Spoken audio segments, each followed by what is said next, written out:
Obrigado. Vamos começar agora a conversa aí. Vamos. E agradecer, então, a presença, né, de todos, né? Até pedir, então, para o pessoal manter o microfone fechado e agradecer já de início já a disposição da Selma, né? Estar conversando com a gente. E a temática aí é sobre a questão da representatividade popular na área aí da educação. E a gente dividiu aí em 3 temas, né, em 3 blocos, que a ideia é fazer a inscrição, né, para cada bloco. O primeiro bloco trataria mais da questão institucional, né, a representação no parlamento, nos conselhos, né. E o segundo bloco seria em relação a quais seriam as possibilidades, né, de iniciativas, né? Ou quais as iniciativas possíveis, né, de estar aumentando essa representatividade. Então, cada um desses blocos teria, sei lá, um número de perguntas, né? E o último bloco seria a questão da educação popular, né? Conscientização de classe e tal, como é que a gente estaria discutindo essa questão também. Então, inicialmente, a Selma, né? Selma Rocha, ela é professora da Fundação da Educação da PUC e participou também da Escola Nacional de Formação do Partido dos Trabalhadores, né? Mas eu gostaria já de iniciar, enquanto o pessoal começa a fazer a inscrição, que a Selma falasse para nós quem que é ela, né? Quem é a Selma? Fizesse uma apresentação, Selma, faz favor. Bem, boa noite a todos. Vou cumprimentar o Enio, a Isabel, que conversou comigo, o Fernando, que nós já tivemos várias conversas em outros momentos, todos que estão aqui. Cumprimentar o meu irmão, Hamilton Rocha, que acho que está aí, não sei se vocês sabiam disso, o Hamilton é meu irmão. E, bom, quem sou eu? É o seguinte, eu sou professora, eu dou aula na USP nesse momento, não na PUC, dei aula na PUC em outras épocas, e dei aula na educação básica durante muitos anos da minha vida, e trabalho, eu sou da área de História e da Educação, a minha vida esteve entre esses 2 campos de conhecimento. Eu fui da direção municipal do PT, da direção nacional, fui da direção da Fundação Perseu Abramo, fui da direção da Escola Nacional de Formação. E coordenei, por muitos anos, a Comissão Nacional de Educação do PT. Hoje eu integro a coordenação e a coordenadora é a nossa companheira Tereza Leitão, que é deputada estadual em Pernambuco, que foi da direção da CNTE, da Confederação Nacional dos Trabalhadores em Educação. E eu posso dizer, se eu pudesse fazer um resumo do que eu sou, eu sou professora e sou militante. É isso. Sou uma militante de esquerda e do Partido dos Trabalhadores. Que ocupei várias funções, mas o que eu sou mesmo é militante.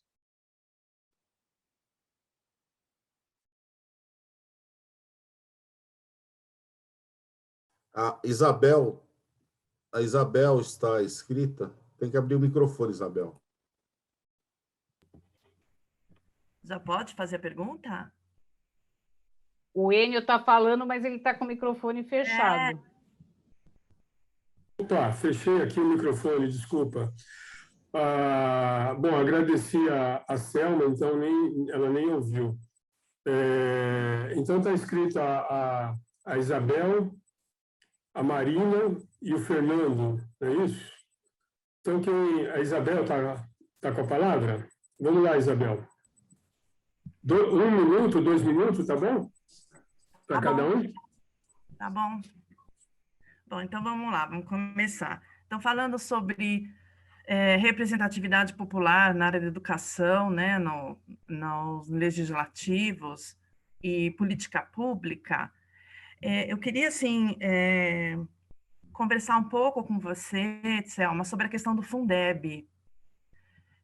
O ano passado, a gente teve a aprovação do novo Fundeb no Congresso Nacional, e inclusive com alguns avanços. E foi aprovado assim com uma ampla maioria nas duas casas, tanto na Câmara dos Deputados quanto no Senado Federal. E eu confesso que eu fiquei bastante surpresa. Eu não esperava essa vitória, né? Diante da atual conjuntura, da correlação de forças, que é bem desfavorável a nós atualmente no Congresso, eu não esperava essa vitória, né? Se dependesse do Paulo Guedes, o Fundeb acabava o ano passado, né? Mas a gente conseguiu aprovar o novo Fundeb, agora ele é permanente, a gente conseguiu alguns avanços, claro que a gente queria mais, né? Mas a gente conseguiu alguns avanços, e a maioria dos deputados e senadores votou a favor, inclusive os bolsonaristas, né? E aí eu fiquei assim meio na dúvida, né? Porque já que a gente não tem essa representatividade no Congresso, como é que a gente conseguiu essa vitória, né? Tão importante. Para mim foi uma das melhores coisas que aconteceu o ano passado. Foi um ano tão ruim, né? Mas foi uma das melhores coisas que aconteceu no ano passado. Como é que a gente conseguiu, dentro de um congresso tão adverso para nós, essa grande conquista, né, para a educação pública básica, né, do Brasil? É isso. Obrigado, Isabel. Agora é a Marina, né? Depois o Fernando. Marina, você.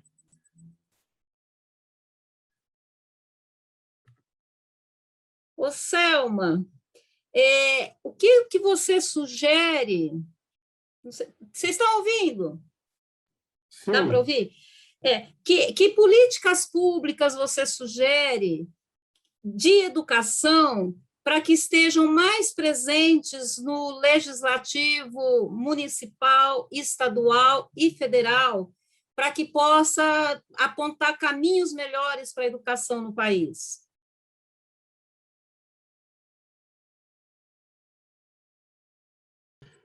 Obrigado, Marina. Bem rápido, hein? Fernando, agora. Tem mais alguém inscrito depois de Fernando? Sim, o Oswaldo e a Eliane. Tá bom. Aí fechou, então, o primeiro bloco, né? Vamos lá, Fernando. Dentro da questão da representatividade da educação, né, de políticas públicas, eu vou voltar um pouquinho atrás na história. Quando eu era menino, eu sou jovem há algum tempo já, a gente existiam mais núcleos, existia a PM, não sei se funciona ainda, Associação de Pais e Mestres, né? Como é que existe a possibilidade, Selma, da gente conseguir reaquecer a presença dos pais dentro do ambiente escolar? Existe a possibilidade de reaquecer a questão dos núcleos estudantis, não, dos grêmios, e a partir daí, da escola, que é onde o pensamento acontece, a gente conseguir fortalecer ou reivindicar novas lutas e novas políticas públicas, porque eu sempre conversei com os professores, eu falo que o maior desafio não é fazer greve, o maior desafio é levar o aluno para a greve, né? O aluno está ao lado. Falei que o dia que os professores levarem os alunos para as greves e os pais, aí seremos vitoriosos na educação. Eu gostaria de ouvir de você a respeito disso. Obrigado, Fernando.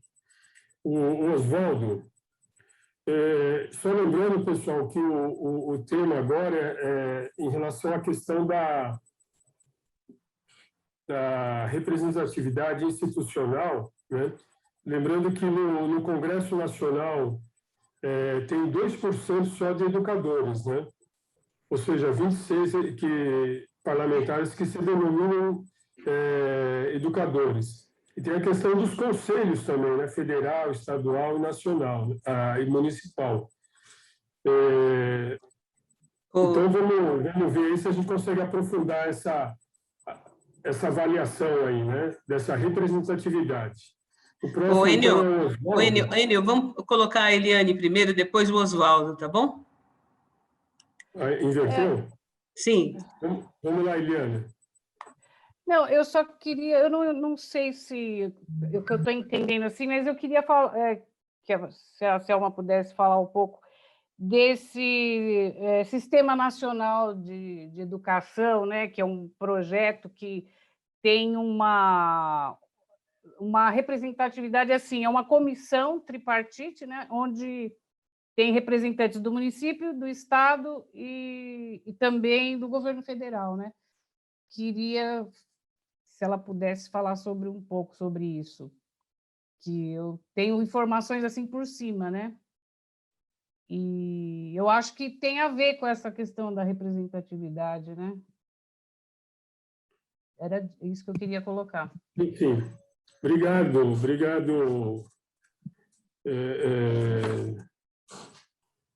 Eliane, né? Obrigado, Eliane. O Oswaldo está aí na sala? Não, na verdade, eu vou fazer a pergunta por ele. Eu falei com ele, ele está numa outra live, não pôde vir, mas ele mandou uma pergunta aqui e pediu para eu fazer, tá? Começa o problema de representação aqui, né? Era bom se a gente tivesse 2 militantes assim, reproduzidos, né? Mas não tem, infelizmente, mas ele quis participar e mandou essa pergunta. Achei mal escrita, para começar, né? Mas de qualquer jeito eu vou traduzir aqui. Ele quer saber qual seria o papel dos núcleos do partido, né? Do PT, nessa construção de uma representatividade popular nas instâncias. Quer dizer, é uma condição sine qua non você ter um núcleo forte para poder organizar os educadores, para poder ir para cima das instituições, ocupar as instituições e, enfim, aumentar a vocalização das demandas da educação? Então, essa é uma pergunta, né? Ele escreveu de outro jeito, estou traduzindo, tá? Então, é isso. Obrigado, Jorge Oswaldo.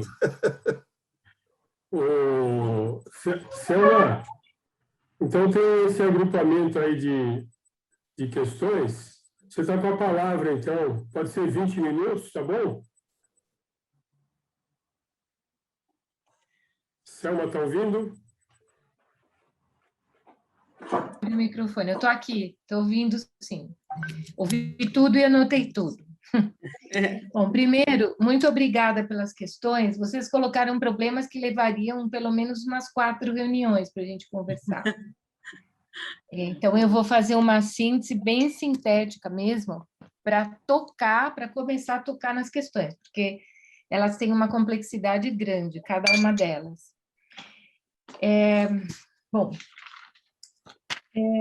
Eu quero começar pela questão da representação política e da relação disso que o Enio aponta como desafio. A primeira coisa que eu quero falar, antes de entrar no Fundeb, que é tecnicamente bem mais complicado, é o seguinte: a educação é uma área que tem uma longa tradição de luta. Essa tradição de luta, ela está muito associada ao processo de redemocratização do Brasil. No fim da ditadura, os educadores tiveram um papel fundamental na luta pela democratização do país. E, no processo da Constituinte, se configurou o Fórum Nacional da Educação em Defesa da Escola Pública. Esse fórum teve uma importância extraordinária, porque ele apresentou um projeto alternativo de Constituinte.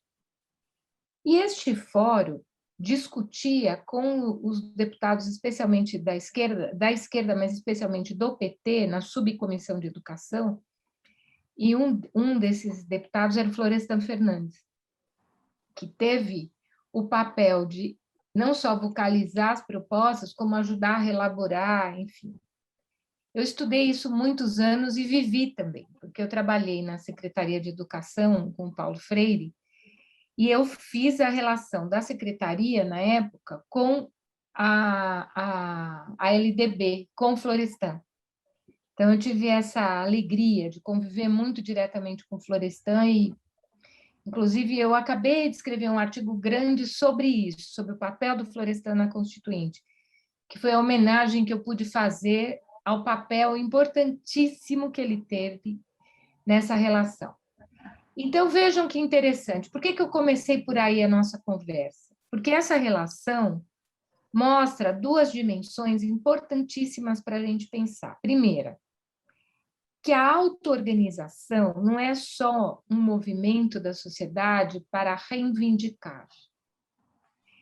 A auto-organização é um movimento para instalar outra dinâmica. Instalar, de proposição, de afirmação de identidade, de afirmação de propósitos. Eu nunca me esqueço, no período da Constituinte, o papel da participação indígena, a participação das entidades indigenistas, né, o Conselho Nacional Indígena, enfim, mas uma delas, uma das coisas que eu não me esqueço, é do Krenak falando na Constituinte.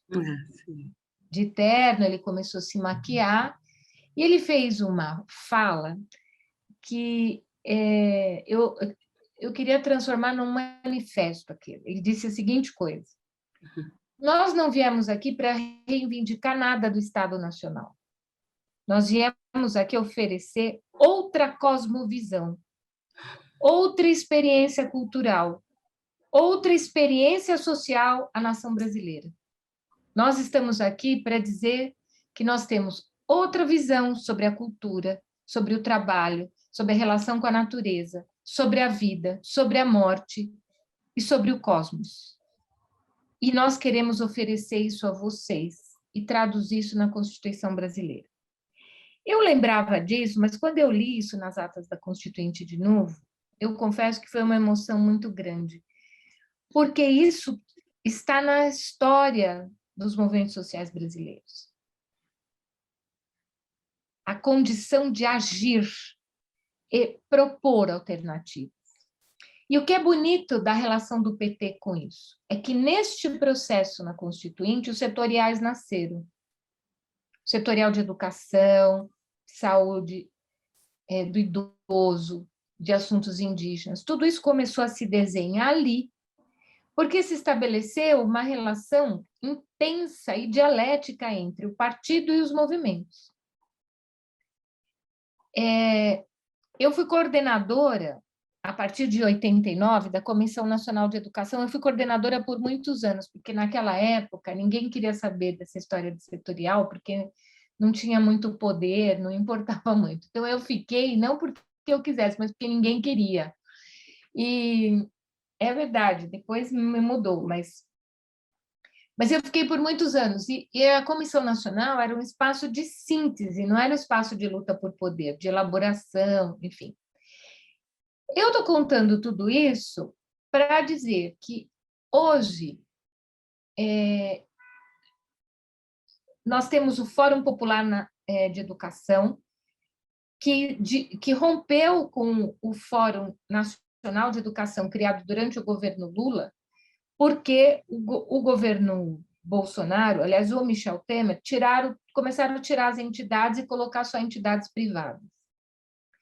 Ao mesmo tempo, nós fizemos a educação, os CONEDs, na década de 90, 90 e no início dos anos 2000, as Conferências Nacionais de Educação, que inspiraram a realização das Conferências Nacionais de Educação, que participaram mais de 5 milhões de pessoas no Brasil, entre municípios, estados e a Conferência Nacional.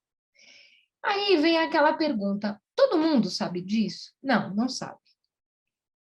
Então, uma das coisas que eu acho importante quando eu falo da questão da representação é que nós não a dissociemos da comunicação, da nossa capacidade de dizer ao país que, como as conferências de educação, o governo Lula fez mais de 100 conferências em todas as áreas e o governo Dilma deu continuidade.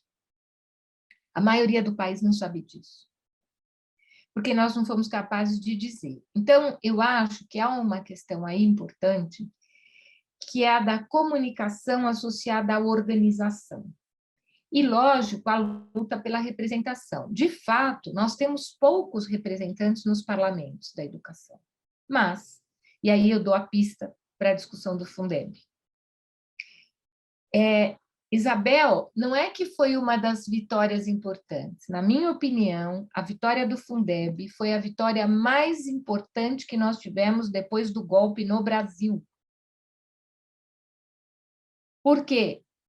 O Paulo Guedes queria acabar com o Fundeb, queria acabar com a vinculação de recursos para a educação, queria acabar com o salário educação, que é um imposto que foi criado para financiar o ensino fundamental e hoje financia toda a educação básica.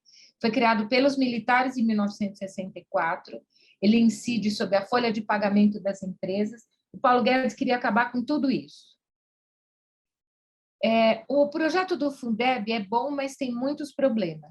É bom que a gente saiba disso. O fato de ter aumentado a participação da União não quer dizer que todo o recurso vai para a área pública. Há uma abertura dentro do Fundeb para transferência de recurso para o setor privado, principalmente das creches, que é a aposta que eles fazem do voucher. E depois, se vocês me derem licença, eu quero falar no final sobre a homeschooling e sobre o projeto de arranjos de desenvolvimento local, que é a base da proposta de privatização. Mas isso eu deixo para o final, para responder primeiro as questões que vocês estão colocando. Então, como que nós conseguimos isso? Com uma campanha nacional em cima dos deputados e senadores de milhões de professores no país. Um dos pedidos dos senadores, especialmente, quando votou o Fundeb, foi o seguinte: peça para os professores, nós rimos tanto, mas tanto, peça para os professores pararem de escrever. Porque os professores não mandam uma notinha assim, vote o Fundeb, escrevem textos e encheram os WhatsApp dos parlamentares. E isso significou, para muitos, isso significaria a não reeleição, porque a promessa era o seguinte: quem votar contra o Fundeb não vai ser reeleito no Brasil, porque nós faremos campanha contra a eleição. E vamos dizer isso para a sociedade inteira. Então, isso foi gerando uma pressão sobre eles, e foi uma surpresa o que aconteceu no Senado. Porque o relator no Senado, ele abriu mão da proposta dele no pleno, ninguém sabia que ele ia fazer aquilo. Ele abriu a mão na hora que ele foi falar, porque ele sofreu muita pressão, muita. E o que aconteceu na Câmara foi um golpe, tinha um acordo estabelecido e o relator deu um golpe. E incluiu questões de privatização que comprometiam ainda mais o Fundeb. E nós tínhamos um acordo de votar o relatório da deputada Dorinha, que tinha, enfim, foi o máximo que a gente conseguiu. Nós não conseguimos evitar que o recurso público fosse para o setor privado. Mas o desastre que se anunciava era muitíssimo maior. Então, agora, não pode dizer que foi só uma vitória, porque não foi. Eu discordei muito de alguns membros do PSOL que saíam cantando vitória pela terra, como se o Fundeb fosse só vitória. Não é. Não é. Mas foi comparado ao que se anunciava pelo Paulo Guedes e pelo governo Bolsonaro, foi uma vitória estrondosa. Não é que foi uma vitória qualquer. Foi a maior vitória que nós tivemos depois do golpe, eu insisto nisso. É de uma importância muito grande.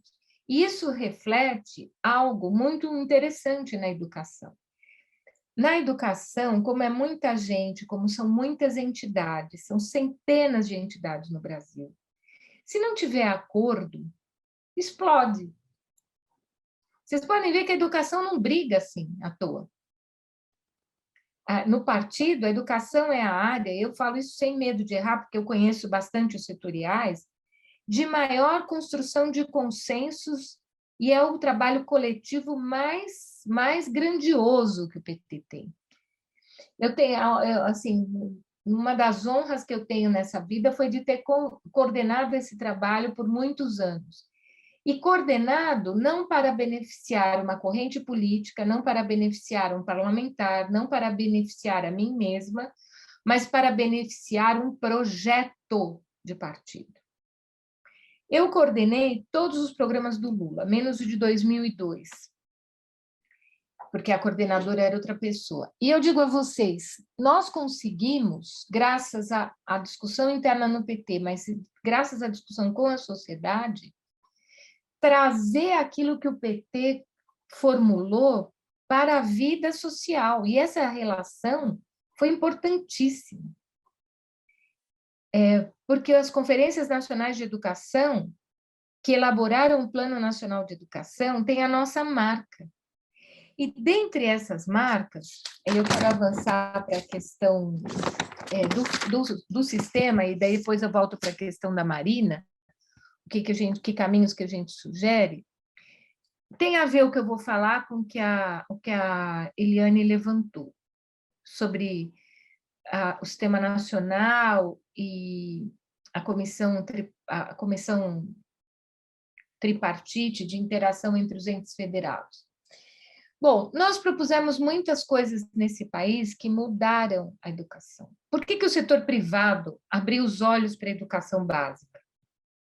Porque nós fizemos 3 coisas fundamentais. Primeiro, nós instituímos o Fundeb no lugar do Fundef. O que era o Fundef? Era um fundo que priorizava só o ensino fundamental. De onde veio essa proposta? O Vargas Negre, que é um tucano de alta patente, pegou a proposta que o Lula apresentou na campanha de 94, que nós elaboramos, que era uma proposta de um fundo para pagar o piso nacional dos professores. Ele pegou a proposta que a gente fez para pagar o piso, inverteu e fez uma política típica dos neoliberais, que é de focalizar. A Constituição apresentava caminhos para o ensino médio, para a creche, para a educação infantil no seu conjunto, tornava obrigatório o ensino fundamental e apostava no avanço progressivo do atendimento do ensino médio. O que eles fizeram? Ignoraram tudo isso e focalizaram no Fundef, no fundo só para o ensino fundamental. Bom, o que nós fizemos quando o governo Lula começou? E essa proposta do Fundeb nasceu numa reunião da CAED, vou contar para vocês aqui. Muita gente não sabe disso, vocês vão saber. Estava eu e o Baldijão sentados um do lado do outro, eu falei, Baldijão, vamos pegar todo o dinheiro da educação e pôr num fundo só, porque vai ficar evidente que falta dinheiro nesse país. Pega todas as matrículas e todo o dinheiro, põe num fundo só. O Baldijão falou, vamos fazer isso. Deu maior pau na reunião, vocês não imaginam a loucura, no bom sentido. Divergimos, convergimos, a proposta saiu, foi para a bancada, o Fundeb está aí. Isso nasceu numa reunião do PT. Eu estava sentada do lado do Baldijão e nós começamos a conversar. Então, todo mundo é dono do Fundeb hoje, mas foi assim que nasceu. Bom, o que isso significa? Significa que nós começamos a construir um conceito de educação básica para todos. A partir de inúmeras experiências dos nossos governos, em que o lugar social da escola, e eu aproveito já para, então, introduzir questões para a Marina aqui, do que seriam caminhos melhores, de retomar a ideia de uma escola que é um centro de cultura, é um centro de elaboração. A escola não é lugar para reproduzir informações como eles querem agora. A escola é um lugar de criação, de elaboração, de formulação. E é, por isso, um lugar de trabalho intelectual. A escola é um lugar de muito trabalho. Por isso, o professor não pode ser reduzido a um reprodutor de informações da Base Nacional Curricular Comum. Ora, então, essa perspectiva estava junto com o movimento que instituiu o Fundeb e o Piso Nacional. O Piso Nacional foi uma das maiores vitórias nesse país. Um pouco antes do Lula ganhar, tinha professor no Brasil, nos interiores, que ganhava do Nordeste, que ganhava R$50 por mês. Vejam, em toda a história republicana, teve a Constituinte de 34, 37, 46, 64, a Reforma de 69, a Constituição de 88, e precisou o governo Lula assumir para a gente ter um piso nacional e a proposta de carreira nesse país, para dignificar a educação básica. Porque se você tem piso para todo mundo, significa que a educação infantil é importante, que o ensino fundamental é importante, que o ensino médio é importante. Bom, junto com isso, nós tivemos a proposta foi uma revolução isso no Brasil, de obrigatoriedade de 4 a 17 anos. O que significa isso? Depois eu vou falar disso agora para retomar isso, se der tempo, na fala sobre a homeschooling. Nós garantimos obrigatoriedade de 4 a 17. O que significa isso? Que esse direito é da criança, é do adolescente, não é do pai, não é da mãe, não é do Estado, não é de ninguém mais, senão da criança e do adolescente. E isto que foi garantido na Constituição, dos 7 aos 14, se ampliou para os 4 aos 17. Isso foi uma vitória estrondosa. E é por isso que os privatistas começaram a abrir seus olhinhos. Porque você tem uma população fixa, que tem que receber o direito, um recurso determinado no Fundeb. Por que só o Estado vai operar com isso? O setor privado começou a pressionar para entrar e oferecer serviços e disputar esse recurso público, com vários apoiadores no governo Temer. Vários. E agora nem se fala. Bom, além disso, nós propusemos o Sistema Nacional. O que é o Sistema Nacional? O Sistema Nacional é algo parecido com o SUS. Na educação, a gente não tem um SUS, a gente tem o Sistema Federal, o Sistema Estadual, o Sistema Municipal. Como nós somos uma república federativa, esses sistemas não conversam em termos de planejamento. Então, quando nós conseguimos fazer o Plano Nacional, nós dissemos o seguinte: o Plano Nacional é o pilar do Sistema Nacional, é o que as metas do Plano Nacional, dos planos estaduais e dos planos municipais são a referência para um pressuposto que está lá na Constituição. São duas vezes a Constituição trata do que eu vou falar. No artigo 23, fala da cooperação federativa, ou seja, para diminuir as desigualdades regionais, sociais, culturais, raciais, era preciso que houvesse cooperação entre os entes. E o artigo 211 da Constituição, ele fala em colaboração dos entes para garantia do que está na Constituição. Só que tanto o artigo 23 quanto o artigo 211 da Educação nunca foram regulamentados. Então, a gente nunca teve nada definido sobre como essa colaboração deveria ocorrer, ou essa cooperação. Então, o que o sistema prevê?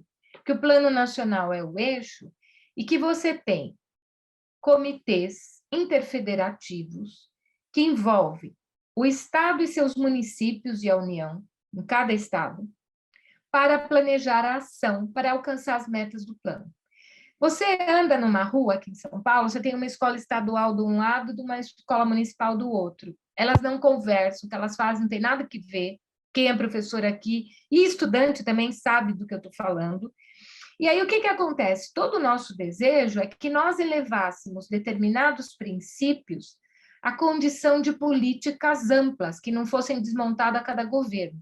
Por exemplo, uma escola, para fazer isso que eu estava falando, ser um centro de produção de cultura, de elaboração científica, ela precisa de tempo para trabalhar, de elaboração. Então, a reunião pedagógica é fundamental. Eles estão acabando com isso. E tem uma outra questão aí que é muito importante, que esse sistema funcionasse para garantir esses direitos a partir de uma coisa que está escrita no Plano Nacional, que era a ampliação do investimento do PIB, dos recursos em educação, tendo como referência o PIB. Que era isso? Era 10% de investimento em relação ao PIB, supondo que o país estivesse crescendo, né? E não nessa situação devastadora, que não tem a ver só com a pandemia, tem a ver com o que o Bolsonaro fez. Bom, então, a gente defendia 10% do PIB e mais o dinheiro do pré-sal. O dinheiro do pré-sal, gente, era precioso. Como é um dinheiro finito, porque é uma fonte de riqueza finita, o petróleo, nós não podíamos usar para pagar pessoal, mas nós podíamos usar para reformar as escolas, criar bibliotecas, quadras esportivas, banheiro, sistema de esgoto em todas as escolas do Brasil. Era isso que a gente ia fazer com o dinheiro do pré-sal. Foi um dos maiores orgulhos quando a gente viu aquilo votado, ou seja, pelo governo Dilma, que o dinheiro do pré-sal ia para a saúde, para a educação, e que nós íamos poder usar esse dinheiro para transformar as nossas escolas em verdadeiros centros de produção, de cultura, de esporte, de tecnologia, de ciência. Pois bem, por que, na verdade, isso não acontece? O que o Bolsonaro defende para a educação? O Bolsonaro e o seu ministro da Educação, o Weintraub, que era, digamos, o melhor dos porta-vozes da barbárie que eles defendem, dizem o seguinte. O Bolsonaro fala assim, os jovens têm que aprender português e matemática e trabalhar. Um pouquinho de ciência tem para passar no PISA e tem que trabalhar. Ele fala isso para quem quiser ouvir. E o Weintraub, em relação ao ensino superior, diz o seguinte, meu tempo já passou, né, gente? Vocês têm que me dar um alô aí para eu parar, porque eu vou falando, tem tanta coisa para falar que eu vou falando. Vocês têm que me dizer para parar. Conclui esse raciocínio seu aí, e aí depois a gente volta para um bloco de perguntas aí. Tá, e aí eu retomo outras questões que foram colocadas aqui, que eu não tratei, mas eu trato no segundo bloco. Bom, isso. Mas aí o que acontece? No ensino superior, eles propõem que, na verdade, se comprometa a educação básica. O Weintraub diz assim, quem quer estudar filosofia tem que pagar. A universidade pública tem que formar gente para colocar no mercado de trabalho, para servir. Ou seja, o projeto educacional do governo Bolsonaro é um projeto de subalternização do Brasil no mundo, que fere de morte a soberania do nosso país. Não há soberania sem conhecimento, minha gente, não há. Não é só na academia. O conhecimento tem que ser produção social. A cultura tem que ser produção social. Não é porque uma pessoa é taxista que ela não pode assistir à ópera. Não é porque uma pessoa é doméstica que ela não pode assistir um show de música. Ela não pode ler um livro. Isso no Brasil é de uma perversidade por causa de uma coisa chamada escravidão. Um país que teve 400 anos de escravidão quase, em que os negros eram tratados como mercadoria, considera, desde o início da República, que os egressos da abolição e que os trabalhadores operários não tinham que ter direito à educação. E eu quero dizer que isso existe desde o início do capitalismo, isso não é um problema do Brasil só, aqui foi mais cruel por causa da escravidão. Então, a gente tem que brigar todos os dias para falar da dignidade e do direito à dignidade que a cultura ajuda a trazer. Que o salário digno traz, que o emprego traz, que a moradia traz, que o transporte público traz, que a saúde traz, mas a educação tem uma coisa muito importante. E eu falo do mesmo jeito que a Marina falou que tem orgulho de ser professora, eu também tenho. Eu adoro ser professora, eu dou aula toda semana por esse aparelhinho aqui, quase morro de cansaço, mas eu quero dizer para vocês que um professor, ele abre possibilidades. E acho que uma das coisas mais importantes nesse país, a barbárie social contra os jovens não foi maior por causa da escola pública, porque os professores lutam pelo destino dos jovens. Lutam como o Estado durante muitos anos não lutou. Então, eu quero dizer para vocês que, se fala assim, tem professor que não é assim, pode ter, mas a maioria aos trancos e barrancos, com os meios que tem, luta para que os seus alunos cresçam, prosperem, floresçam. E essa questão só pode acontecer na escola pública. E depois eu falo do homeschooling, que é uma ameaça das mais gritantes à educação pública. E a questão que o Fernando levantou, e quando eu for falar da homeschooling, eu completo a resposta para a Marina. É isso, pronto. Desculpa, falei muito, né? Obrigado, Selma. Você fez um apanhado aí excelente, né? Uma maravilha da importância, né, da educação, né? Da libertação, da educação como libertação do povo, né? E a história aí, o que estão fazendo para destruir, né, o que foi conquistado no governo Lula e Dilma. Então, vamos abrir um outro bloco aí. Eu não sei se... Porque o segundo bloco está em relação à questão de como aumentar a representatividade, né? Quais as iniciativas. Eu acho que poderia juntar esse bloco com o bloco 2 ali, que fala da questão da educação popular. O Fernando já fez uma pergunta mais ou menos nessa direção, né? Eu acho que essa também é uma preocupação grande, né? Como é que o partido, ou pelo menos o pessoal, a militância, né, pode intervir nessa questão da educação popular com a questão da consciência de classe, né? E como que, na verdade, dá para garantir, né, um retorno aí de uma proposta educacional que nessa linha que a Selma estava falando, né? Onde realmente tenha recurso, que seja uma educação integral, né? Uma educação que promova o ser humano, né? Então, não sei se já tem alguém inscrito. Sim, a Marina. A Marina, e quem mais aí se inscrever, não sei se seria o caso de reforçar alguma pergunta que já foi feita ou que ainda quer mais algum esclarecimento. Pode ficar assim, então? A gente fecha um blocão agora. Beleza. E aí depois a Selma tem um tempo depois no final para esclarecer a questão aí do homeschool, né? Esses nomes em inglês a gente não sabe nem falar, né? Mas, então, vamos fechar então esse blocão aí. E aí passa a palavra para a Selma novamente. Vamos lá, Marina.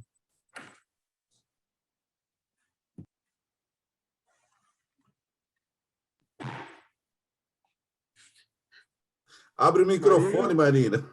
Marina, está ouvindo? Abriu o microfone? Não. Desculpa, Ainda não? eu disse que eu não quero monopolizar.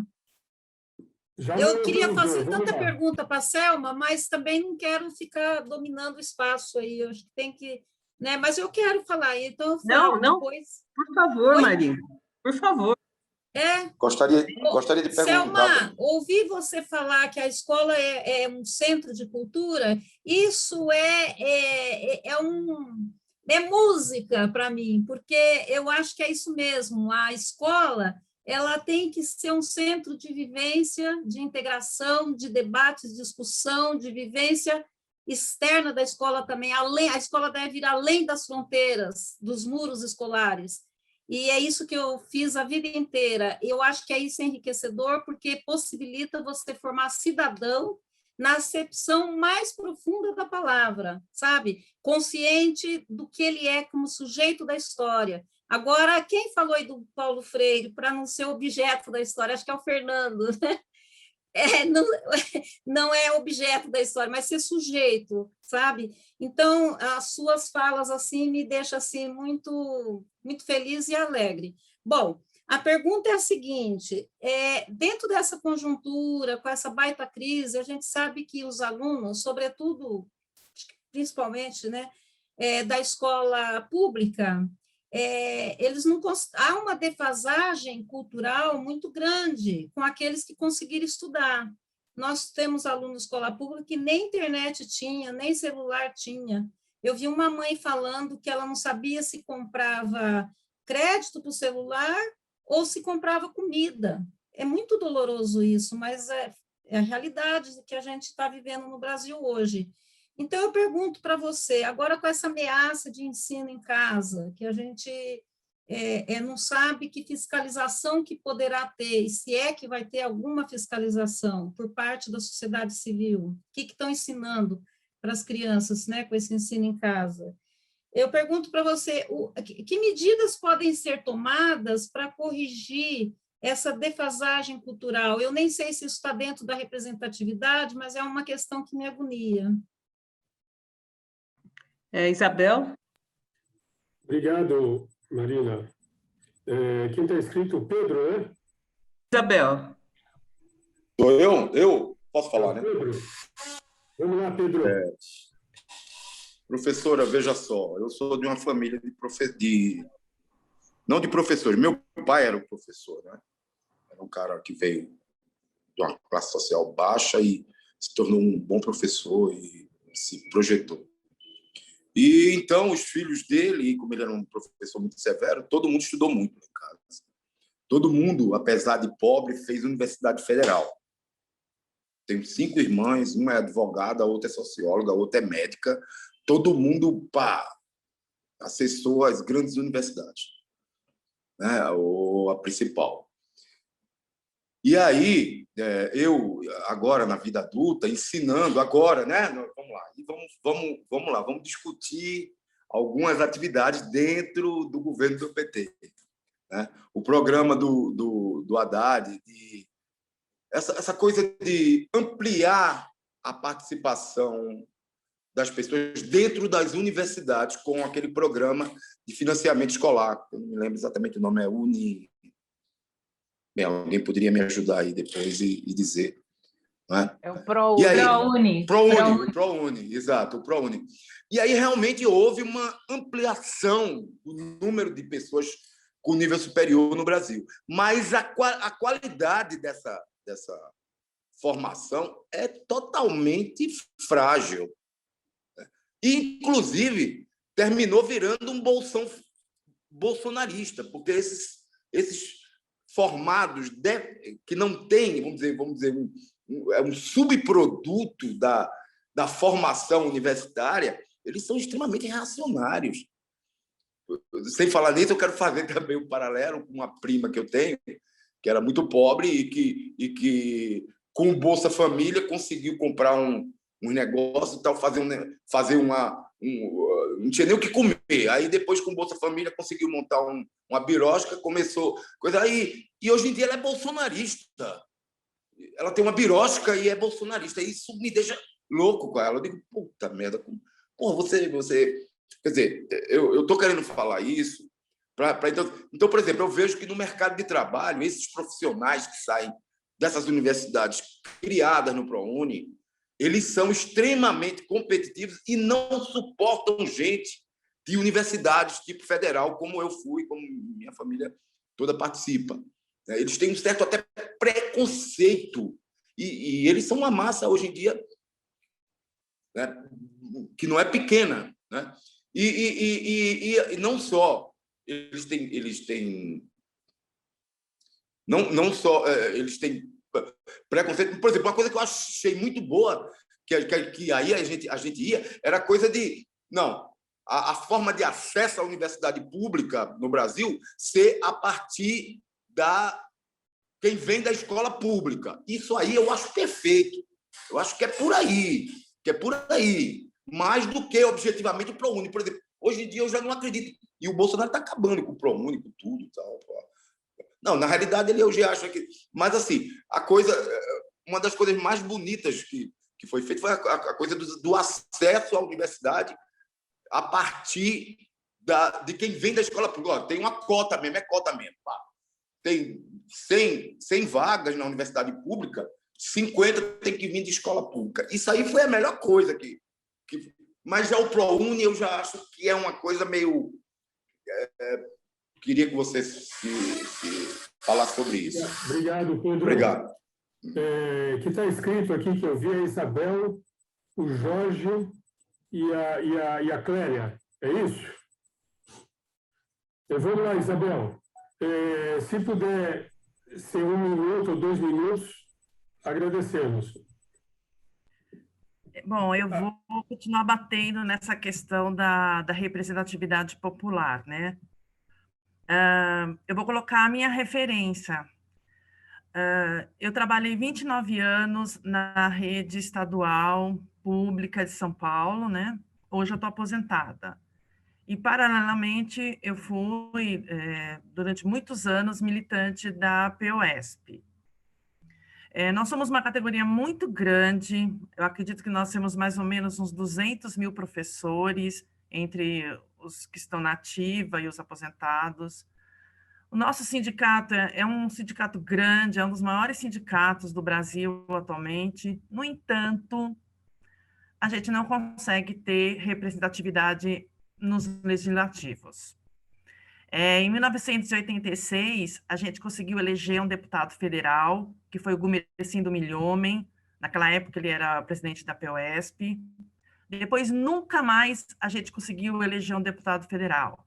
A gente tentou em várias eleições e a gente não conseguiu. E a mesma situação se repete na LESP, aqui em São Paulo também, que a gente tem só 2 professores na LESP. Um é o Gianazzi, que é do PSOL, e outro que é a Bebel, atual presidente da POSP, né? É isso que a gente tem, quer dizer, uma categoria tão grande, um sindicato tão forte, e a gente não consegue colocar os nossos representantes nas casas legislativas, né? Isso não me surpreende, porque é uma característica do Brasil, né? Onde mulher vota em homem, negro vota em branco, trabalhador vota em patrão, e professor não vota em professor, né? Eu entendo que a gente precisa reverter isso, né? E como, né? A gente já está numa... a ditadura já caiu já faz mais de 30 anos, que a gente tem uma nova Constituição e a gente não consegue reverter essa situação de não ter verdadeiramente uma representatividade popular nas casas legislativas, né? Então, é isso a minha pergunta.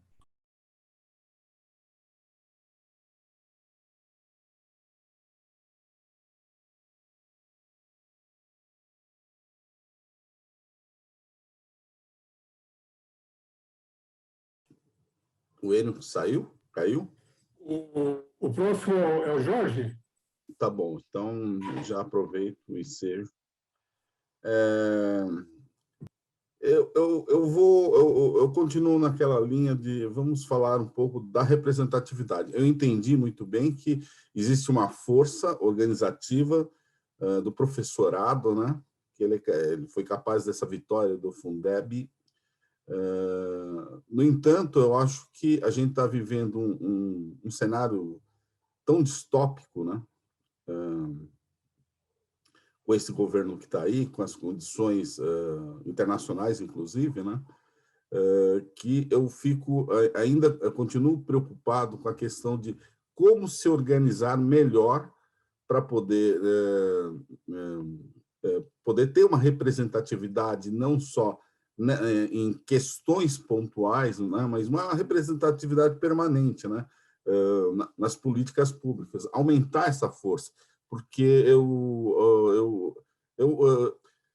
não tenho esse quadro geral, mas eu entendo que essa situação de pandemia, né, prejudica a organização, esmorece a moral dos professores, né? E depois da saúde, o segmento que está mais sofrendo com a pandemia, né, é o setor educacional, né, onde os professores não podem dar aula, as crianças não podem assistir. Existe toda uma discussão de perda de ano letivo. Paralelamente a isso, o que a gente pode falar de educação popular, né? Também. Quer dizer, levar a educação popular para dentro das instituições educacionais, das escolas, né? tornar ela um programa, né, uma pauta, né, uma política pública, mas com que força, além da força que já existe do professorado organizado, né? Será que não seria importante a gente trabalhar essa comunicação com o resto da sociedade, fazer das ferramentas partidárias, né, como os núcleos, né, ferramentas de luta, de comunicação e de divulgação dessa questão da educação? É isso. Maravilha, Jorge, obrigado. O Fernando... a Clélia. Sim, o Fernando, você quer fazer alguma ponderação?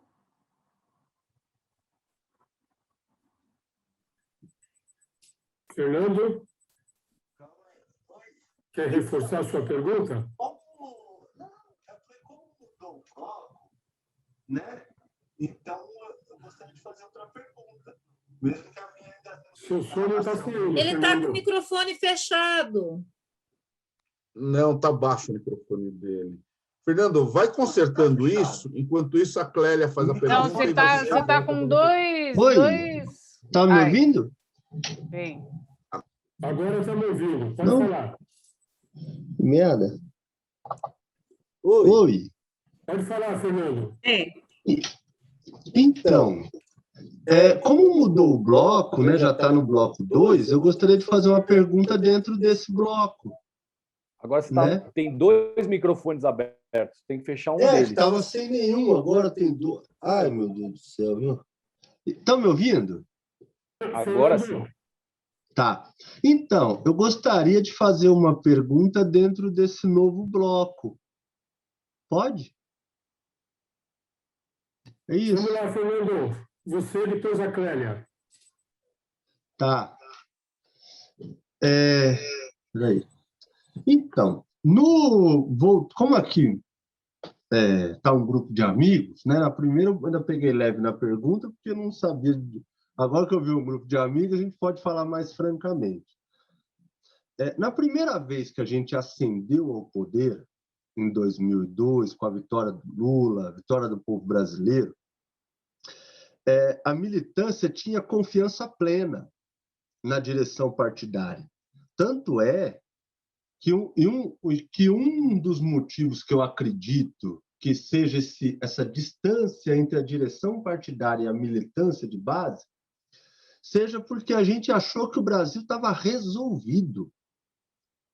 Eu fui estudar, eu fui fazer outras coisas, não fui para governo. Né? Isso aconteceu com diversos companheiros nossos. A gente só voltou mesmo a pegar pesado na luta quando viu que a direção não dava conta. Quando a gente começou a sofrer golpe, quando não tinha organização social, a gente não conseguia mobilizar o povo na rua. O povo não foi a favor da Dilma na rua.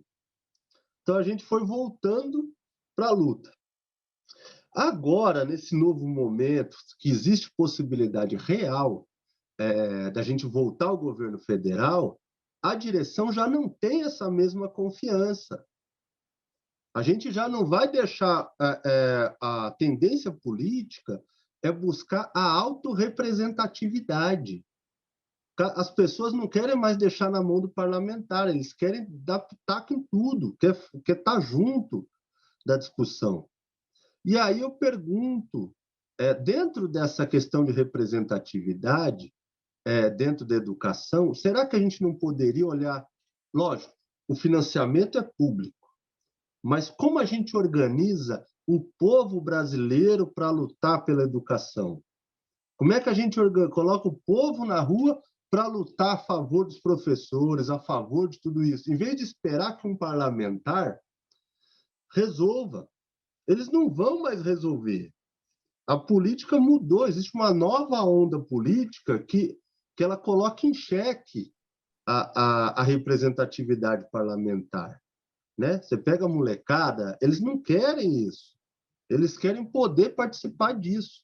Existe possibilidade da gente ter uma democracia mista, uma democracia direta e parlamentar, onde a gente consiga interferir dentro dessa representatividade, né? Como o tema aqui é representatividade na educação, eu gostaria de saber se existe condição de organizar o povo para lutar pela educação e não só esperar que venha de lá para cá.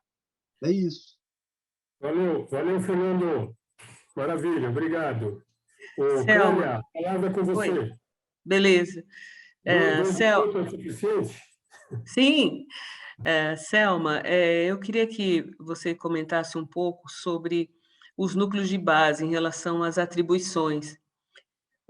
A gente ouve bastante falar sobre assim, o retorno, né, dos núcleos de base do Partido dos Trabalhadores, né? E assim, para que os núcleos assim, de base serem, de fato, assim, na educação popular, ter o papel da consciência de classe, né? Eles poderiam, talvez, ter uma atribuição maior, né? Talvez filiar diretamente os novos militantes, indicar representantes do núcleo para as instâncias assim parlamentares e plenárias, né, nos encontros. Como que você vê isso? Obrigado, Clélia. Então, pessoal, a gente está fechando as perguntas aí, fez um blocão agora, né?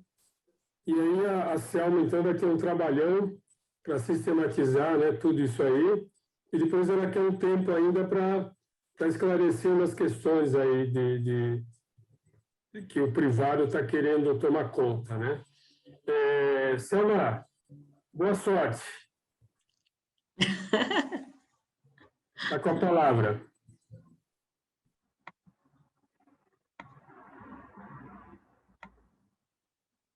Selma? Abrir o microfone. Eu vou começar pela questão do Fernando e vou dialogar já com a segunda questão que o Fernando coloca, porque elas são muito relacionadas. Olha, eu acho que nós tivemos muitas experiências desde 2002 que tornaram claro o seguinte: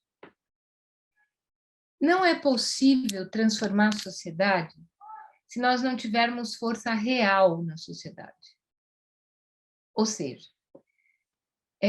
o Lula tem base social, o PT tem ainda base social, mas isso não basta. O que eu quero dizer com isso? Você precisa ter força organizada no país para sustentar determinadas transformações. Ninguém se engane. Se a situação já era difícil em 2002, agora vai ser muito pior, porque o Estado brasileiro está desmontado. O capital financeiro vai vir para cima do governo para impor as suas necessidades, porque eles querem ganhar com a dívida pública. Eles não querem saber de dinheiro para saúde, educação, nem aumento do salário mínimo, nada disso. Então, para que nós possamos fazer um governo que tenha, de fato, capacidade transformadora, nós não podemos só negociar no parlamento. Eu acho que negociar no parlamento é necessário, nós não conseguimos governar sem negociação, mas eu quero dizer a vocês que não basta. Bom, então, como é que a gente se organiza? Eu acho que os núcleos realmente são muito importantes. Mas núcleo para fazer o quê? Então, vamos começar por aí. Vejam, todo bairro, o núcleo está num território que tem uma complexidade enorme. Tem uma escola, tem um CRAS, tem uma OBS, tem histórias de manifestação e articulação cultural, principalmente dos jovens, tem lutas organizadas, tem as igrejas, tem tudo. Então, acho que um dos primeiros desafios que a gente tem quando entra no núcleo, constrói um núcleo, é tentar articular essas ações. É chamar os professores que são petistas, ou são simpatizantes, ou são progressistas, o pessoal da UBS, a população, as mulheres, principalmente as mulheres e os jovens. Eu fui candidata aqui em São Paulo há 10 anos atrás, e foi impressionante o que aconteceu na minha campanha. A quantidade de mulheres e jovens que iam nas reuniões para conversar sobre ação e possibilidades de ação, porque as pessoas tinham confiança. Porque eu entrava nos lugares, eu não tenho problema com isso. Se deixavam eu entrava em qualquer lugar. Primeiro, porque eu nasci na periferia. E segundo, porque eu trabalhei em escola a vida inteira. Então, isso não é uma realidade nova. Então, o que eu quero dizer com isso? Quando a gente fala a verdade, chama as pessoas para conversar, muita gente vem. O problema é que os nossos diretórios, infelizmente, eles estão muito vinculados à trama eleitoral, viraram cartórios eleitorais. E acho que os núcleos não podem ser só um movimento para fazer o Lula virar presidente, que é muito importante, hein? Aliás, isso é fundamental e decisivo. Mas eu acho que os núcleos têm que vir para ficar, para articular as lutas locais e para colocar o pessoal do PT da escola, os estudantes da escola, os pais da escola, em movimento para discutir as questões. Isso dá um trabalho danado, isso quer dizer organizar cadastro, isso quer dizer, quando acabar a possibilidade essa situação tão difícil da pandemia, a gente poder visitar as pessoas pessoalmente. Mas antes disso, ter contato com as pessoas, ligar, conversar, mandar WhatsApp. Eu tenho ido a muitas conversas. Todo mundo que me chama e eu conseguindo dar um jeito de eu vou. E eu vejo como é importante conversar com as escolas e construir campos. Eu estou falando das escolas porque é a área que eu mais conheço. Mas isso vale para os outros equipamentos. A escola reúne as mesmas pessoas todos os dias, ou na plataforma, ou presencialmente. Então, eu não acredito que seja possível fazer grandes transformações no Brasil se a gente não tiver sustentado nessas pessoas. Vocês sabem como o SUS foi criado? O SUS foi criado pelo movimento dos sanitaristas e de centenas de mulheres nas periferias de São Paulo, principalmente na Zona Leste, que sabiam tudo de saúde. Você conversava com uma senhora daquelas, elas davam aula para os médicos, porque elas conheciam a estrutura da saúde melhor que muito médico. Eu assisti isso várias vezes no governo da Luísa Erundina, no governo do PT. Então, o que eu quero dizer para vocês é que é preciso trazer as pessoas para serem sujeitos do processo, não só eleitores. E tem que trazer as pessoas para ser sujeito, para ter domínio da política pública, para ter domínio da discussão teórica, para ter domínio da discussão em todos os campos. Isso que se fala aqui da consciência política, consciência nasce da ação e da reflexão. E só pode fazer isso quem é sujeito de um processo, não quem é seguidor de um processo. Essa é a diferença fundamental. Nós temos que formar uma geração de pessoas capazes de intervir no processo político, com as suas ideias, com o seu corpo, com aquilo que elas têm. O Brasil não vai mudar estruturalmente só porque o Lula vai ser presidente.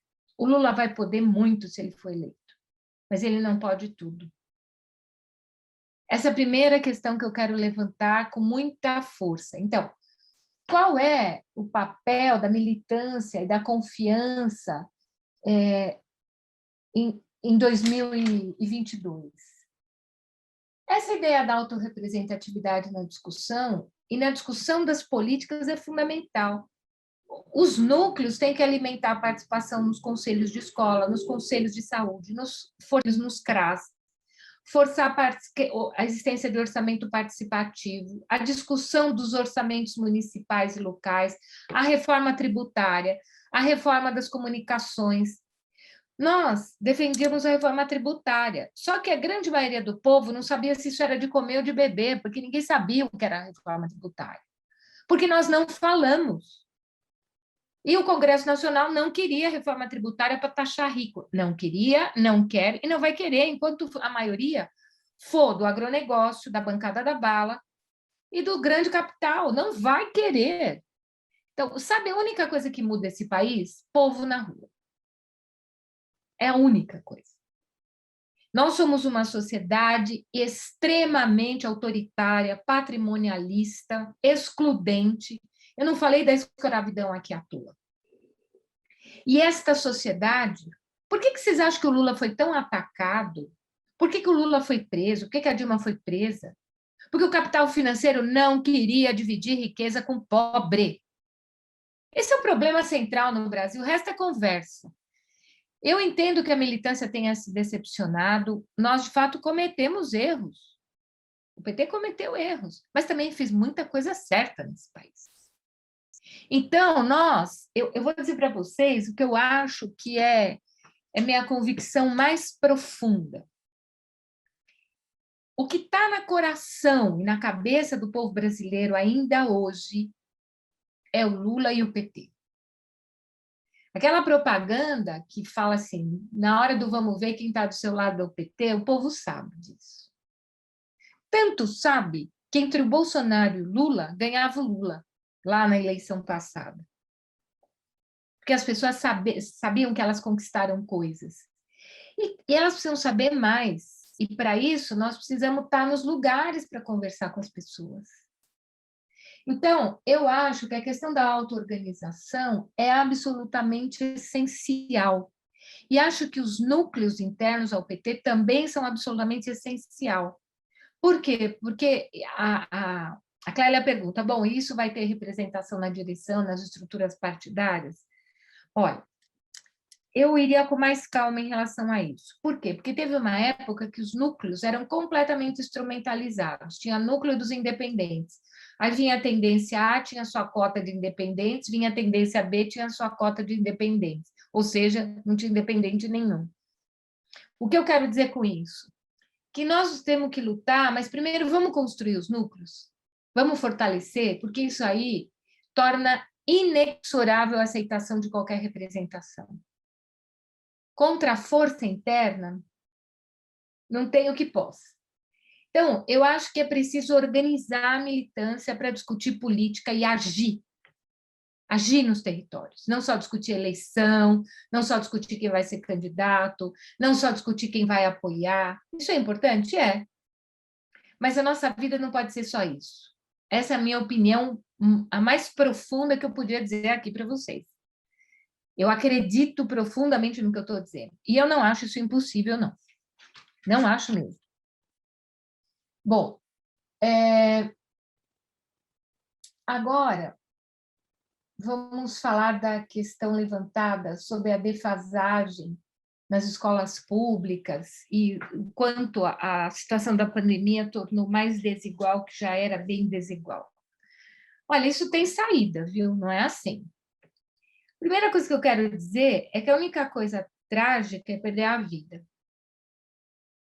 Escola a gente recupera, tem jeito de recuperar, se quiser tem.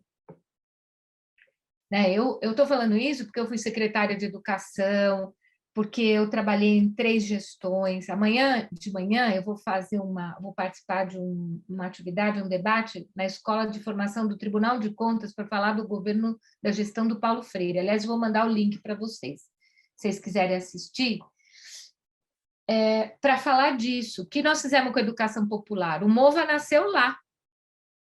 O MOVA, que trabalha com as entidades, com os movimentos sociais, nasceu na gestão do Paulo Freire. Nós fizemos o MOVA Brasil, nós fizemos o MOVA no ABC. Quando eu fui secretária, tinha o MOVA em Santo André. E nós organizamos muita gente nos processos de alfabetização. E foram experiências importantíssimas. Não era experiência de segunda classe, não. Eu sempre disse que os alunos se alfabetizavam mais no MOVA em Santo André do que no EJA, na escola. Os professores da EJA ficavam uma fera comigo quando eu dizia isso. Mas era verdade. Porque as pessoas estavam mais perto das suas entidades, estavam mais perto da sua realidade. Não é fácil para um analfabeto entrar numa escola, viu, gente? A escola é um templo do saber. O cara, para entrar numa escola e dizer eu sou analfabeto e vim aqui aprender, ele precisa ter peito, precisa ter coragem. Não é fácil fazer essa operação. Então, eu sou uma defensora do MOVA, e sou uma defensora de que a escola também alfabetize, óbvio, tenha suplência, mas sou uma defensora do MOVA, porque o MOVA organizou muita gente, trouxe muita gente para a reflexão, e trouxe muita gente para o território da cultura. Bom, voltando à pandemia. A primeira coisa é que tem que ter política intersecretarial para lidar com as pessoas que estão passando fome e estão na miséria.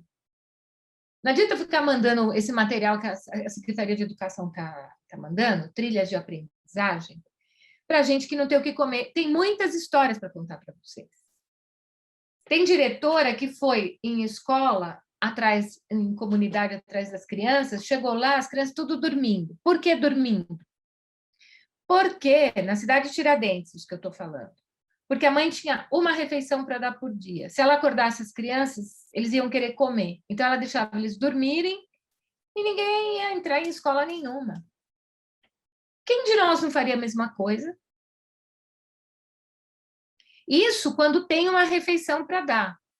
Por exemplo, lá no NAI, na USP, a gente trabalha com as escolas nos estágios, aí teve uma família que sumiu, todo mundo procurando a família, a mãe perdeu o emprego, foi expulsa de casa e foi para a rua.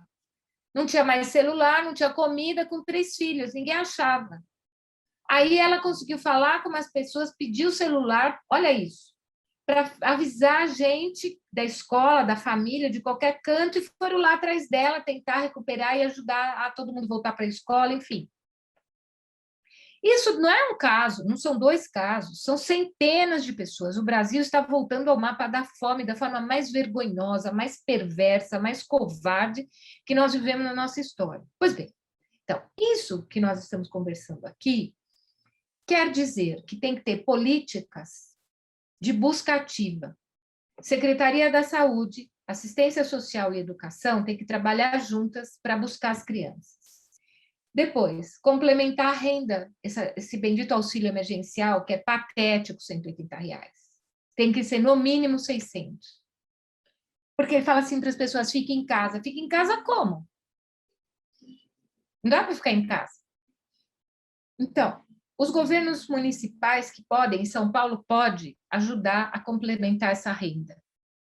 E assegurar equipamento, internet e plataforma gratuita. São Paulo comprou os tablets. Chegaram os tablets nas escolas, mas não tinha a pessoa para formatar os tablets. E as diretoras morrendo de medo com aquele monte de tablet na mão de ser roubadas. Aí chega o cara para formatar o tablet, mas não chega o chip.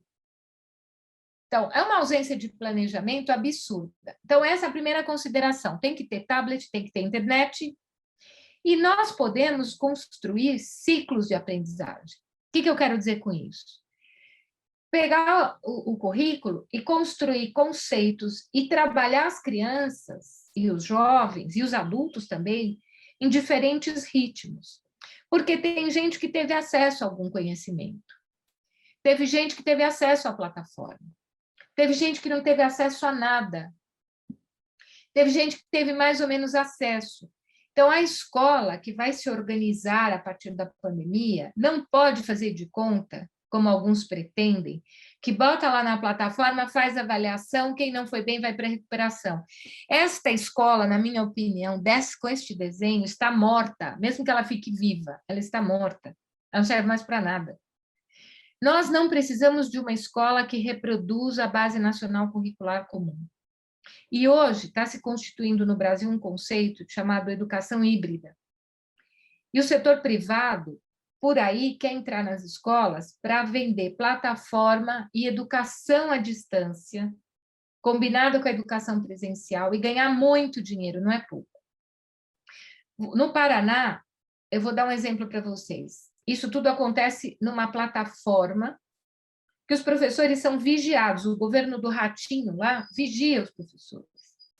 Eles são obrigados a cumprir um esquema, um negócio chamado RCO, em que eles prestam contas de tudo que eles fazem com os alunos, de todos os conteúdos, como se a escola não tivesse um projeto político-pedagógico e como se, pela Constituição do nosso país, a escola não tivesse autonomia para construir sua proposta pedagógica. O que está acontecendo como derivação dessa situação? Muitos professores adoecendo e muitos professores cumprindo os conteúdos sem que haja uma reflexão crítica sobre o que é a internet, sobre o que são as novas tecnologias. Há uma lógica que precisa ser muito pensada entre nós, que é a lógica da velocidade. O tempo não é só o tempo veloz. O tempo da aprendizagem não é veloz. Quantos anos a gente demora para construir determinados conhecimentos? Que envolve reflexão teórica, que envolve experiência. Todos nós aqui, nós professores também. Então, não é verdade que o acesso à internet garante tudo. E que uma base que funciona quase como uma prescrição de conteúdos possa substituir o papel de elaboração que a escola tem. Então, eu estou falando disso porque eu vou chegar lá no fim na homeschooling. Mas isso é muito sério, porque a pressão desses setores para ter acesso aos recursos públicos e oferecer essa educação dentro do sistema público é muito grande. E mais, há setores conservadores no Brasil que querem tirar os professores da escola e substituir por monitores. E essas pessoas dizem isso, não sou eu que estou interpretando, não.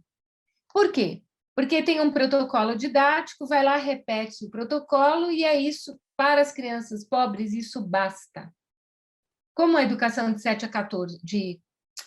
4 a 17 é obrigatória, então, isso basta. É isso que essas pessoas estão querendo fazer com o nosso país. E ainda se apoiam para isso no que eles chamam de pedagogia ativa, e evocam o Paulo Freire, e evocam o Vygotsky, e evocam um conjunto de pedagogos para justificar a ação híbrida desses grupos econômicos poderosos que estão fazendo propagandas na televisão. Isso que eu estou falando não é uma dedução. Se vocês quiserem saber mais sobre isso, entrem na página da Associação Nacional de Educação Básica Híbrida, e vocês vão ver o que eu estou dizendo lá. Né? Lá estão pessoas que foram e são do PSDB, lá está gente que participou do governo do golpe, enfim. Bom, como trabalhar, então, a partir dessa organização para ampliar a representatividade da educação nos parlamentos e nos executivos? Olha, não dá para trabalhar isso só via professores, é preciso trabalhar isso via escola, que é isso que nós estamos conversando. Nós temos que trazer o debate para os conselhos, nós temos que trazer o debate para estes núcleos, nós temos que criar fóruns intersetoriais nas regiões, e podemos criar, queremos criar, chamando os jovens que estão lá na luta do movimento negro para se manter vivos nas periferias, os coletivos, não é?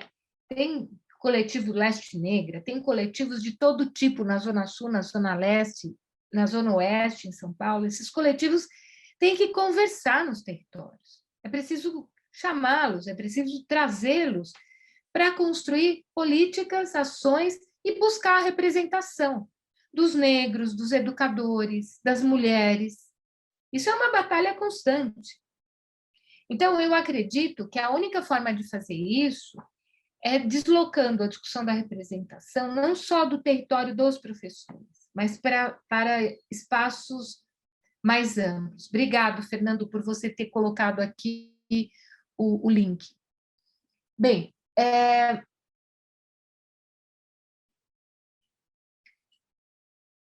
eu volto à questão da educação popular. A educação popular não é só reunir as pessoas, é fazer a formação para que elas sejam, eu insisto, sujeitos da ação política. Então, por que eu estou conversando aqui com vocês hoje à noite? Porque eu aposto nisso. O Fernando já me chamou várias vezes, todas as vezes que eu pude, eu vim. Por quê? Porque eu aposto nisso, que todos nós sejamos sujeitos. Vocês são lideranças que podem formar mais um monte de gente. Mas isso envolve método, envolve construção. Quando eu falo de método, eu falo de algo muito importante, tratado por Paulo Freire, que é a dialogicidade. O que é isso? É partir daquilo que o outro traz. E partir do outro não é só escutar e fazer de conta que ouviu. Escutar é um ato biológico, ouvir é um ato cognitivo. Eu posso escutar um monte de coisa e não levar nada em consideração, mas eu posso escutar, atribuir significado e dialogar com aquilo que cada um traz. Eu acredito nesta formação.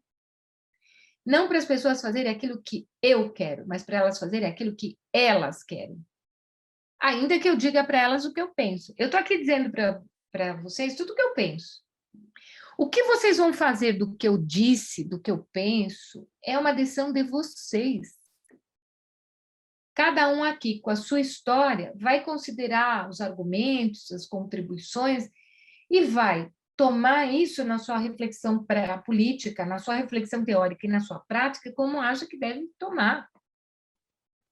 Ou seja, eu insisto que nós não precisamos apenas de pessoas que sigam um mandato, que sigam uma forma de organização, mas de pessoas que sejam sujeitos dessas formas de organização.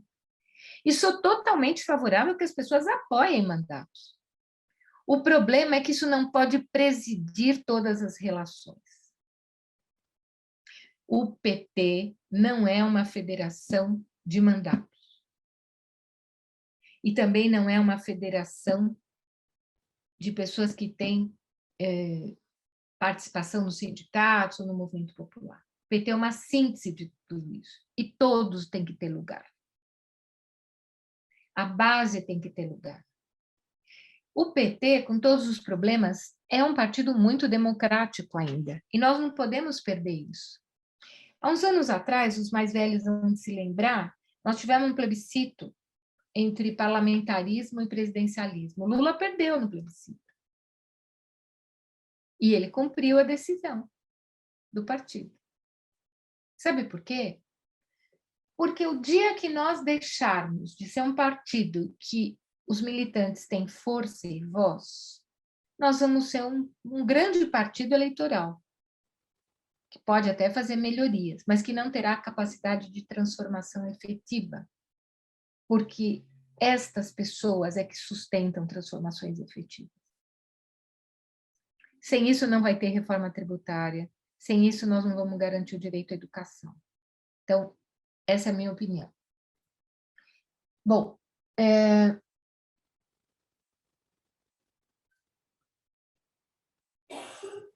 deixa eu ver se falta alguma coisa aqui que eu não respondi. Eu acho que eu tentei tratar de tudo.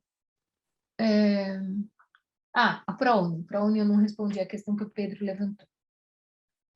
Olha, Pedro, nós não atenderíamos toda a demanda para o ensino superior só com universidade pública, não dava tempo de construir universidades. E o governo também não teria dinheiro para fazer tanto mais do que fez. E fez muito. Então, o ProUni não era um projeto ruim. O problema é que faltaram duas coisas, na minha opinião.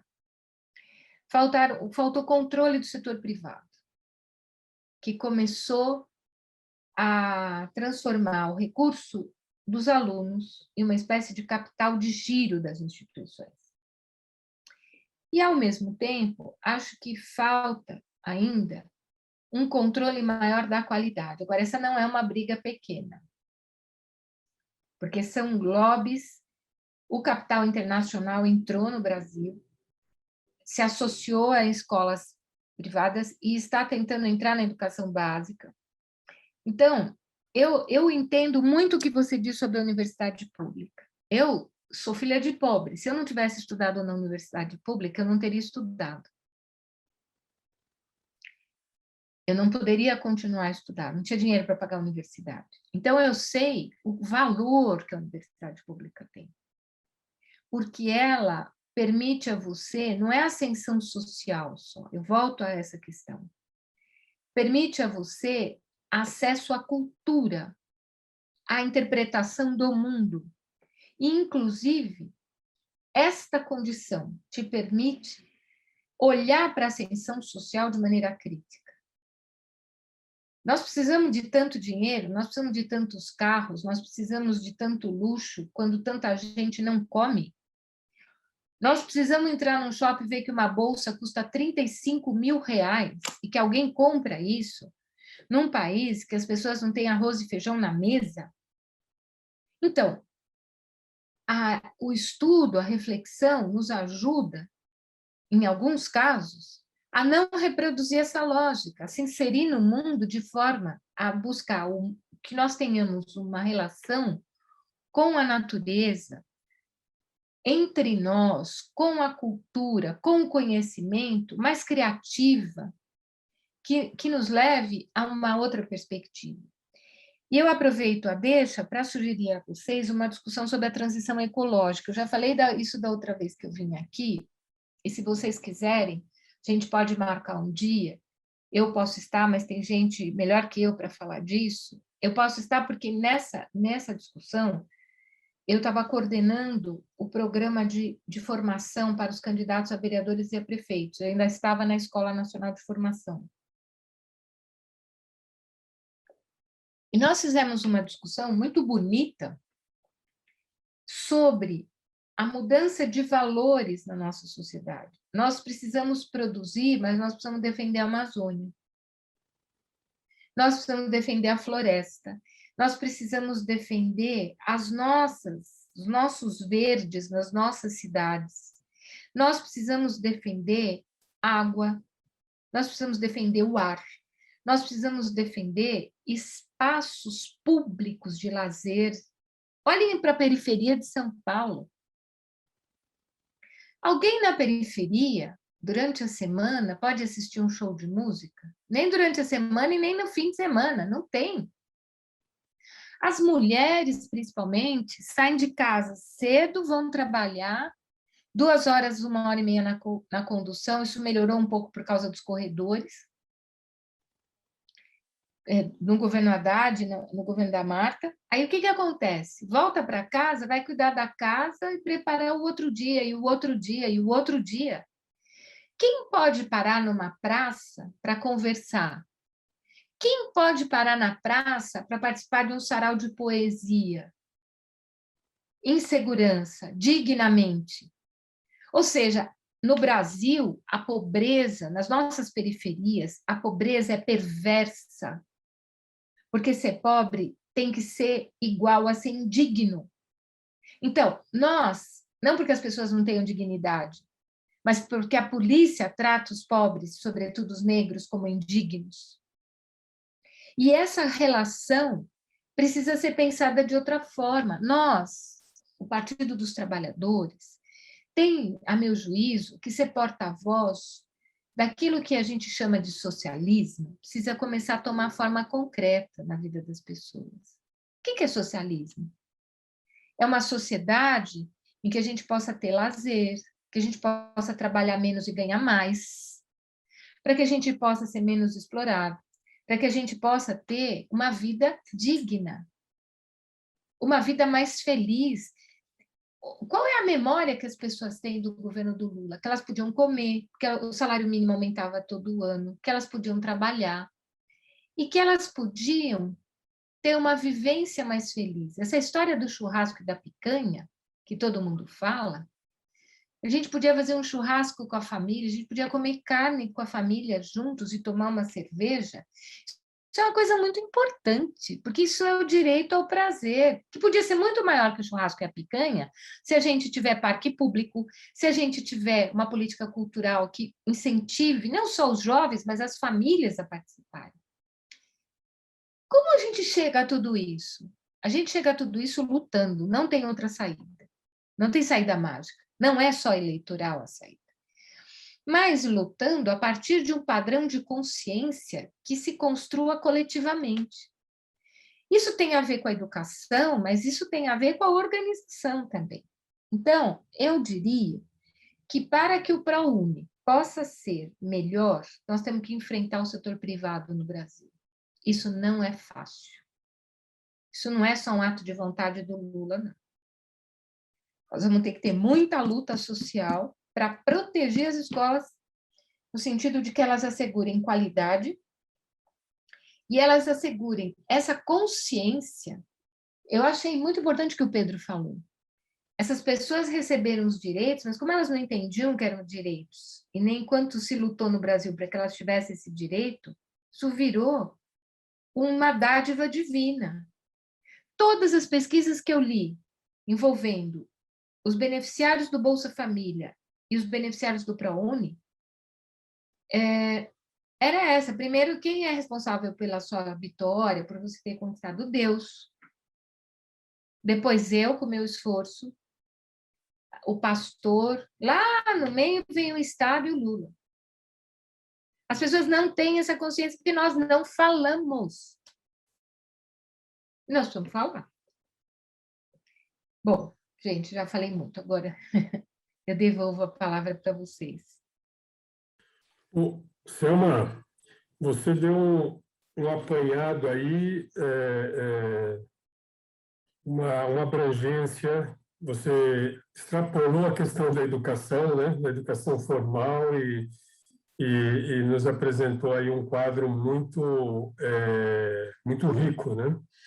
E eu vou pedir para você fazer as considerações finais e dizendo assim que a gente precisava, né, eleger pelo menos uns 200 parlamentares, 200 deputados aí de esquerda, progressistas, né?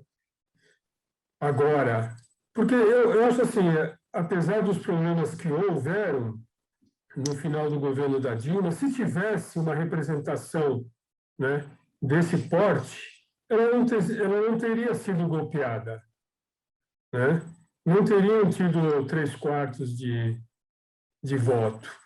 E a primeira, talvez, medida aí a ser revogada é esse gasto dos tetos, né? Gasto do teto, né?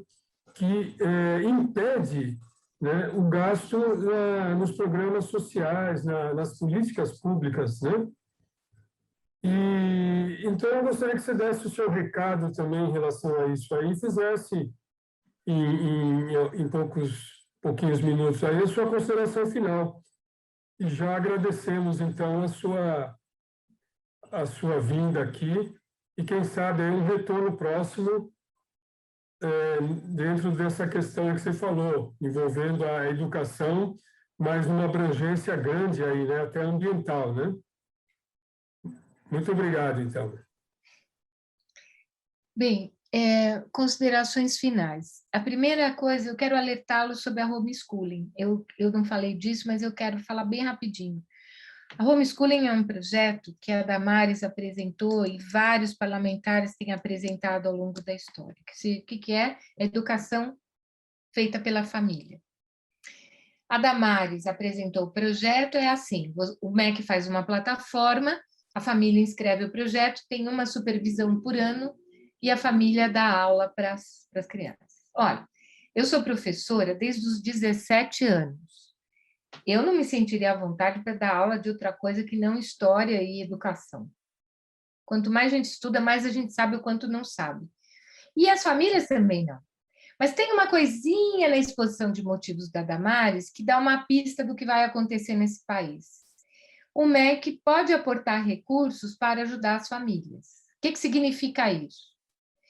Que grupos econômicos ligados às igrejas evangélicas podem se aliar na formação dessas crianças e jovens com dinheiro público para fazer aquilo que essas famílias querem. E eu comecei falando do direito constitucional de crianças e jovens e termino assim. Eles estão afrontando esse direito. Afrontando o direito de crianças e jovens terem acesso ao conhecimento científico, à filosofia, à tecnologia e às artes. Bom, então, Mas não bastasse isso, a relatora agora disse que não pode ser do jeito que a Damares está falando, tem que ser nas escolas. Ou seja, a criança faz a inscrição na escola e a supervisão será feita na escola. E a relatora transforma essa ideia de homeschooling numa modalidade de educação. E o que é grave? Essa mesma relatora, ela apresenta um projeto de lei dos chamados arranjos de desenvolvimento local, que une entes federados, mas une também o setor privado, diferente do comitê tripartite, que a gente conversou lá em relação ao sistema. E traz para dentro desse arranjo uma entidade da sociedade civil que pode receber recurso público. Então, o desenho está feito. Eu sou uma grande empresa internacional que quero produzir material didático e vídeos para estas famílias em plataformas. Aí, posso me associar a determinadas linhas religiosas ideológicas e omitir informações que as famílias não queiram, e o Estado vai ser obrigado a testar isso, e o dinheiro público vai para o setor privado pela via da família. É gravíssimo, é gravíssimo. Então, vejam, eu estou falando disso porque esse projeto está para entrar em votação, e nós, educadores, família, sociedade civil, lutando para que esse projeto seja retirado da pauta. Então, eu peço a vocês que se empenhem em falar também com os deputados e com os senadores para tirar esse projeto da pauta e, ao mesmo tempo, defender a escola pública. Olha, pressionar os deputados e os senadores para tirar isso da pauta, especialmente o presidente da Câmara, é central nesse momento, porque isso fere de morte a escola pública. E também fere de morte a escola pública isso que o Enio colocou, que é a Emenda Constitucional 95, que congela por 20 anos no Brasil os gastos com as áreas sociais. Não tem país do mundo que tenha feito isso. Não é possível que o Estado congele a sua participação na economia, na distribuição da renda e na distribuição dos serviços sociais da maneira que está acontecendo. Na verdade, o que essas pessoas querem? A tese, o Paulo Guedes é um grande representante de uma linha neoliberal, da escola do Hayek, do Friedman, que são economistas neoliberais que, desde o pós-guerra, defendem o seguinte: para haver crescimento, é preciso que os ricos tenham liberdade de ganhar. Baixa carga tributária sobre eles, baixos e poucos direitos para a população pobre, baixos salários e quebra das organizações sindicais. O que essa gente diz? Que no capitalismo tem que existir um exército de reserva, de preferência de miseráveis, porque isso barateia o custo do trabalho. E a nossa tragédia é ver esse monte de menino dirigindo motocicleta e bicicleta e se chamando, se autodenominando, se autonomeando empreendedores. Eles não são empreendedores de nada. Os verdadeiros empreendedores da miséria são aqueles que aprovaram uma reforma trabalhista no Brasil que leva a milhares de jovens a essa situação, que usam a hora do almoço, estacionam a bicicletinha, não tem dinheiro nem para comer. Eu vejo aqui nas praças do centro, antes da pandemia, melhor, os meninos com aquela caixa da comida do iFood na cabeça, dormindo nas praças, e muitos deles sem comer, porque não tem dinheiro para comer. Então, vejam que essa tragédia operada por uma concepção neoliberal estrangula a educação, estrangula a saúde. Essa gente queria privatizar o SUS. Ai de nós, se o SUS não fosse o que é. Essa pandemia teria matado mais de 1 milhão já no Brasil. Então, a nossa defesa tem que ser muito clara em relação ao SUS e à educação pública, porque depois que quebrar as escolas públicas, se nós não a defendermos com o nosso corpo e com a nossa cabeça, nós não teremos como contar para as gerações futuras que educação não é ficar olhando um monte de informação no computador, que educação é formar pessoas que entendam o que é história, o que é geografia, o que é física, o que é química, mas que entendam também por que a gente quer conhecer. Nós queremos conhecer para dividir a renda e não para concentrar a renda. Nós queremos conhecer para promover a paz e não a guerra e a bomba atômica. Nós queremos conhecer para não devastar a nossa floresta e fazer comércio ilegal de madeira. Então, nós, professores, somos necessários e somos tão atacados porque nós estamos falando disso, que o conhecimento tem lugar, mas o conhecimento pode servir às maiorias ou às minorias. E nós defendemos que o conhecimento sirva às maiorias sociais, por isso precisa quebrar a emenda constitucional 95. Essa é uma emenda da morte. E, aliás, não é só a emenda que é da morte. Basta olhar a concepção que guiou a ação pública nesse país em relação à pandemia. Algumas mortes teriam acontecido, mas não quase 500 mil mortes, se nós tivéssemos uma política séria de isolamento social, de testagem, de vacinação e, sobretudo, de coordenação nacional com estados e municípios, que é isso que nós estávamos falando do Comitê Tripartite do Sistema Nacional de Educação. O Brasil tem a Fiocruz, o Brasil tem o Instituto Butantan, o Brasil teve um dos maiores programas de vacinação do mundo, o Brasil tem o SUS e um governo que defende a morte. E não tivemos mais mortes graças à luta dos profissionais da saúde, graças à coragem de um conjunto de profissionais que defendeu a vida nesse nosso país, a quem eu acho que nós temos que homenagear hoje e sempre, porque nós devemos nossa vida a essas pessoas, a essa coragem. E devo dizer que eu agradeço muito a possibilidade de ter feito uma conversa com vocês. Eu achei muito, muito bom esse formato, que a gente começa ouvindo. Eu sempre prefiro assim. E acho que vocês têm que avançar nessa metodologia por aí, fazer muitas conversas boas em todos os territórios, com todas as pessoas. E naquilo que eu puder ajudar, não só falando, mas trazendo gente melhor que eu para falar com vocês, podem contar que eu me disponho a ajudar. Eu sou uma fã do trabalho de vocês. Muito obrigada mesmo, viu, gente? Foi um prazer essa conversa. Valeu, Selma. Nós é que agradecemos muito a você e agradecemos a todos aqui os participantes, né? E só lembrando que agora vai ter dia 29, né? Na Paulista, no MASP, e ali é vacina para todos e fora Bolsonaro, né? Posso fazer uma pergunta para a Selma? Muito obrigado a todos. Então. Posso fazer uma pergunta para a Selma? Pode falar, Maria. Agora? Selma, você conhece o trabalho do Tião Rocha? Conheço. Gosta? Gosto. É a minha inspiração. Ai, que legal. Um dia a gente pode conversar mais sobre isso. Tá certo. Obrigada, Selma. Obrigada, Selma. Obrigado. Selma. Eu vou pedir para você mandar. Espera aí.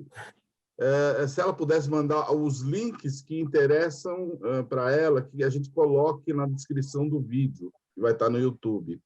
Boa. Se ela puder mandar isso depois, via e-mail para a Isabel, a gente inclui os links que você acha interessante, seja contato, seja o artigo lá que você escreveu, coisas desse tipo, tá? Para a gente incluir lá na descrição do vídeo. E a outra coisa é lembrar todo mundo, né, que nós vamos ter uma conversa desse tipo com a Mônica Valente, tá? O Eno pode dizer o dia. O dia está com problema técnico, mas vamos divulgar. Tá bom. E vamos em frente aí, né, pessoal? É isso aí. Agradecemos muito a Selma, a disposição dela. Sim, muito obrigada. Muito. Foi muito riquíssimo. Sim, muito bom. A Isabel está feliz da vida que ela intermediou a live aí, ó. Graças a Deus, tudo certo. Eu estou feliz da vida de ter estado com vocês. Um beijo, gente. Beijo. Tchau. Obrigada, viu? Tchau. Obrigada. Vou sair agora. Tchau. Para todo mundo. Tchau, obrigado. Abraço. E fora Bolsonaro, pessoal. Fora Bolsonaro! Fora. Bem unidos, estamos